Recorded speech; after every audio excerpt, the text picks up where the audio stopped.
हम बात करते हैं हीनता की। इसको विस्तार से समझाने के लिए मैं आपको एक कहानी सुनाता हूँ। एक बार पिता पुत्र दोनों साथ मिलकर दूर के शहर में अपना गधा बेचने जा रहे थे। मार्ग में किसी ने कहा, ये 3 गधों को देखो। अरे भाई, अगर गधा साथ में है तो बाप और बेटे पैदल क्यों चल रहे हैं? ये सुनकर बाप ने अपने बेटे को गधे के ऊपर बैठा दिया। कुछ आगे जाकर किसी ने कहा, कमाल का बेटा है भाई, अपने बूढ़े बाप को पैदल चला रहा है। तो बेटा गधा से उतर गया और बाप को बैठा दिया। कुछ दूर जाकर किसी की बात सुनी, भाई क्या कमाल का बाप है, अपने बेटे को पैदल चला रहा है। ये सुनकर बाप बेटे दोनों गधे ऊपर बैठ गए। फिर आगे चलकर किसी ने कहा, बेचारे गधे की तो किसी की फिक्र ही नहीं है।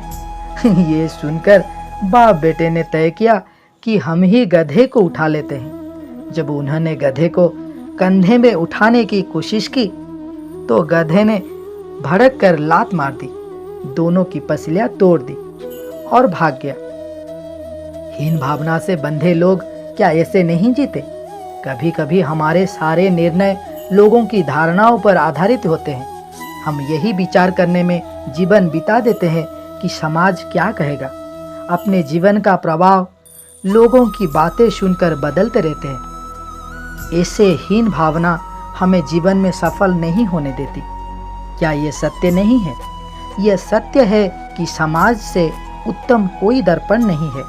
अपने आप का परिचय प्राप्त करने के लिए समाज के दर्पण में पड़ने वाला हमारे प्रतिबिंब को देखना अत्यंत आवश्यक है। किंतु ये भी सत्य है, दर्पण की मर्यादा है कि वो उल्टा चित्र दिखाता है। समाज के दर्पण में दिखने वाला प्रतिबिंब को सीधा करके दिखना आवश्यक है। इसका अर्थ क्या है?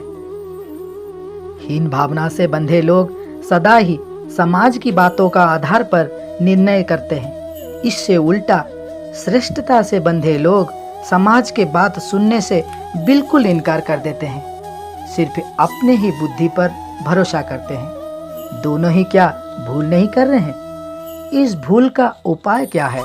बहुत सरल सा उपाय है। हम जितना समाज के दृष्टिकोण को महत्व देते हैं, उतना ही अपने दृष्टिकोण को महत्व दें।